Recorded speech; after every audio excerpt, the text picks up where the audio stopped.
Hello guys, আবার চলে এসেছি নিউ ভিডিও নিয়ে। দেখুন ফুলকপির পকোড়া কিভাবে বানাতে হয় দেখাচ্ছি, আপনারা দেখুন। তো আপনাদের কাছে নিয়ে এসেছি ফুলকপির পকোড়া।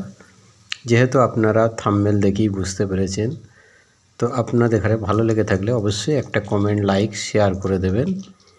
আর আসুন, দেখছেন এই যে ফুলকপির পকোড়াটা বানানো হচ্ছে, দেখছেন এখানে বেসমের সাথে ধনেপাতা দেওয়া হয়েছে আর কাঁচা লঙ্কা হালকা করে কেটে মিক্স করে দেওয়া হয়েছে, আর পাতি লেবু ফুলকপির সাথে মিক্স করে দেওয়া হয়েছে রসটা।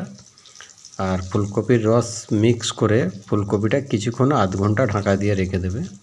আর এখানে আমরা পকোড়াটা করছি, দেখুন খুবই দারুণ। আর ভালো লাগলে আপনাদের ঘরে অবশ্যই একটা কমেন্ট আর লাইক করবেন। আর খুবই ধিমে আঁচে আপনারা করবেন, যেহেতু গ্যাসটা জোর দেবেন না, স্লো গ্যাসে করবেন, তবেই কালারটা আসবে, মচমচে হবে। দেখছেন কালারটা খুব সুন্দর হয়ে গেছে, একদম মচমচে, খাস্তাও হয়েছে কালারটা, আর দেখতেও দারুণ লাগবে।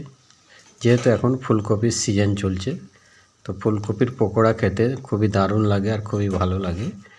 আর দেখছেন যেহেতু জানুয়ারি মাসে ঠান্ডাটাও খুবই প্রচণ্ড পড়েছে, আর এই টাইমে পকোড়া খেতে খুবই ভালো লাগবে।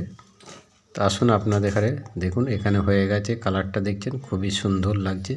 তার সাথে আমি টমেটো সস নিয়ে নিয়েছি, আর এই পকোড়া আপনাদের এখানে আমি এখানে খেয়ে দেখাবো যে কেমন হয়েছে, টেস্টফুল।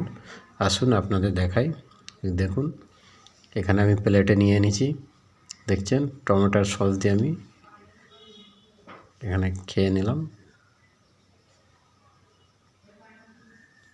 কিন্তু দারুণ লাগছে খেতে, টেস্ট হয়েছে ভালো। তো অবশ্যই ভিডিওটা কেমন লাগলো আপনাদের এখানে অবশ্যই জানাবেন, আর কমেন্ট, লাইক, শেয়ার করে দেবেন। আশা করি আপনাদের এখানে অবশ্যই ভালো লেগেছে।